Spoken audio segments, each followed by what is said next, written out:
seen her for a while. Back in the jungle yet again. I mean, the nerf is substantial, but it's not an unplayable champion, right? I mean, much more power on this champion still than, say, the Olaf, for example. You have a lot of AP damage with this, but Talia works so well with Renekton. True. I mean, another option obviously could have been the Nidalee lead as much, because you can trade back some of that damage.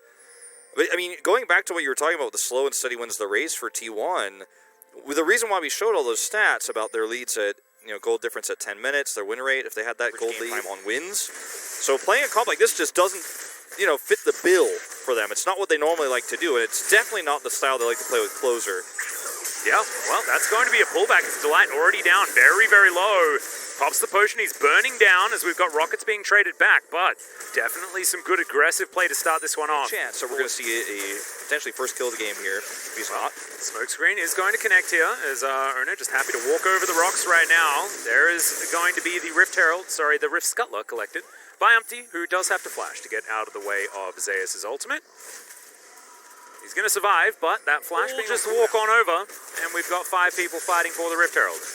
Should mean that Gumayusi does get himself even more of an advantage on the bottom side of the map. Frediprion certainly putting a lot of eggs into this Herald basket, as it looks like T1 don't want to give this one up without a fight, as Umpty secures it. And he is going to be pulled back. There's the Encore as well. Gets a fair bit of value as now Umpty gets back, gets the heal from Henna, and makes it to relative safety. Closer is now eliminated as the Emperor's Divide is put forward. First Blood going over to the Thresh, as there's the flash out from Zay, as you saw Henna trying to get to that wall to flash over, but isn't quite able to. Gumayusi gets... Oh, Carrier, can he actually get that money for himself? The answer is absolutely yes. And now Hoya should be able to try and challenge as the hook is going to connect. And there we go. Goodbye. 1-for-1 trade there. But getting rid of Umpty, probably more valuable than getting rid of Carrier. He wanted his cut. You can end up doing a lot later on in the game, damage-wise, in some of these team fights too, with the CC that T1 has. There's a lot of potential. That's heal and flash out from Gumayusi, is now Carrier coming on over. Looks for the Bone Skewer. It is actually going to go over to Delight, who gets a double flash. Flash out there from Owner as well, as Carrier now having to create position. As Hoya's teleported in, Gumayushi's well and truly dead as Umpty grabs that one. A playback onto Closer as well, who's completely separated from his team. A beautiful hook from Delight and a double kill for the Frediprion jungler. I don't know what Umpty had for breakfast this morning, but it must have been good. And this was a great bait from Frediprion as well. Like, they knew, okay, we've already gotten Gumayusi's flash and his heal. Now we're going to make this trade happen because we have teleport. Oh, Bone Skew is good. Yeah, that's a nice one. Rift Herald, though, is going to come down to try and deliver. This actually could be way more kills, too. Yeah, flash underneath the turret. They just eliminate the Graves as now Carrier finds himself on the wrong side of his base. Another double kill. Unofficial Quadra at the start of this game. Can it be the unofficial pentakill at 11 and a half minutes? Insane here. And, like, you have the Rift Herald. You get those. You're going to get those. I don't know what else to say. T1 looked defeated, Zeus head in his hands. We're not even 12 minutes into this game. We are now. One of those ways, yeah.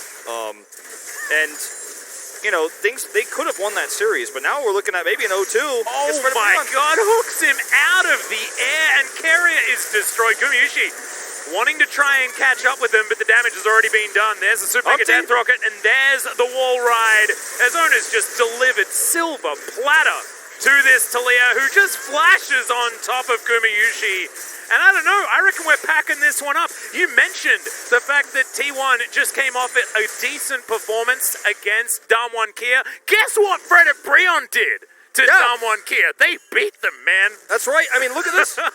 Look at this. Look at Owner. This is a player who has the lead. And you can see it. Delight is super calm. All right, well, here's a gang towards the top side, and a very dead Renekton up there. Good killer instinct to come through from Gumayusi.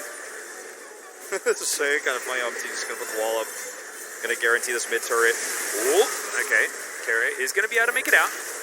Shirley's going to cram her head into this turret. Yeah, not actually a guarantee. Weaver's wall comes down just to guarantee this outer turret. I really like this play from Frediprion, although the wave clear is pretty good, so it looks like they're not going to be able to actually take this one just yet. Zap just wide onto Owner right here. Yeah, this turret is like seemingly living forever. Yeah, just to make sure that they can clear out all the vision. Zeus going to get hooked back once again. Now he's very far away from his team, has to flash. That's a great exchange. Grabbing that flash on the Scion is massive. Now Hoya just going to move on in to get underneath this turret. Hooks avoided there by Delight as the Encore comes out. And it looks like T1 are looking to try and force. Hoya takes a lot of the upfront damage, but should be able to make it to relative safety. There's a lot of damage being thrown out. And the more these skirmishes can happen, the better it is for T1. Because they have the Staff of Flowing Water and the Moonstone. They have Closer there who can press W to get everyone. Oh, they're going to trade objectives here. There's vision, T1 looking to trade is, I don't think, exactly the greatest option. As it looks like, the dragon is going to reset, unfortunately, but it looks like Frederibrion, the priority is going to be on stopping this Baron from going down. Delight in the front line. Misses onto Carrier there. Carrier's stuck now. He can't get back in. This is actually a huge opportunity for Frederibrion. Weaver's Wall. He can find a flank as Hoya off to the side. Does get a few knockups, and the Scion is taken down before he can even taxi his way forward. Henna is going to be eliminated, but Gumayushi suffers the same fate, and T1... they have to peel away the Baron, and they lose the fight. Now they'll lose the Mountain Soul. This was such a bad decision, I feel, for T1 to actually try to commit here. You can't make a trade like this happen, especially when they have the ability to close in on you like that. Then Carrier's on the flank. He gets zoned out. The Weaver's Wall was available and themselves. Frederibrion's patience is just, I mean, it's Zen-like, right? Like, but the gold lead still hasn't changed, right? Like, it's not like their position is that much better. Of course, they do have the Mountain Soul, and that is certainly good value.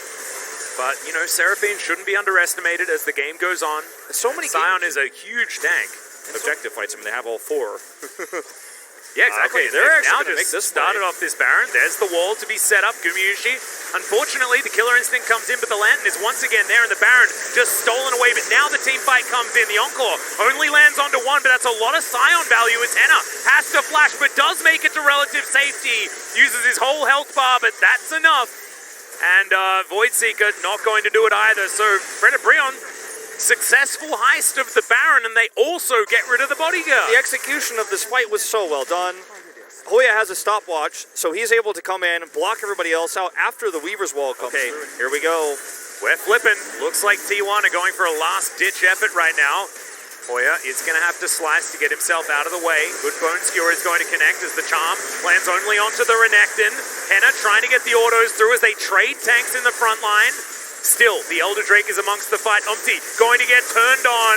Does have the Zonyas, remember, and they just destroy Ona. That's in fact just Umti that explodes him by himself. He has 10 stacks. The guy is actually insane. He's got so much damage this game. You can't challenge that. What are he you also doing? had his Zonyas. Yeah. So he was probably going to be fine anyway, as the Elder is now going to get secured by the Azir of all people. Scoops up Gumayushi. And I have a feeling we've done it. It's the 2-0 for Frederibrion. Look at the damage. Once again over one of our top teams. Look at the damage here from the Azir in this late game fight. The T1 just could not set up for this. Tanks are traded, and then you challenge. One are challenged. Humpty, 10 stacks on that Dark Seal. 9-1 and 5, dude. I mean, why challenge that? I mean, there's a lot of things went wrong on that fight. Here we go, Atlas. Looks like we are going into the last fight of this game. An 0-2 for T1. It's just a last-ditch effort there from Zeus, who's now going to try and keep these minions busy as best he can. Carrier doing the same thing, as now Ona is going to come back in. Collateral damage used mainly on this minion wave, but my god, the damage. Jinx rips through turrets. She rips through the Nexus, and Frederibrion rips through T1. Absolutely zen, the patience we saw from this team. So slow, so careful, slow and steady wins the race has always been their style when they take down these Titans. A lot of people are...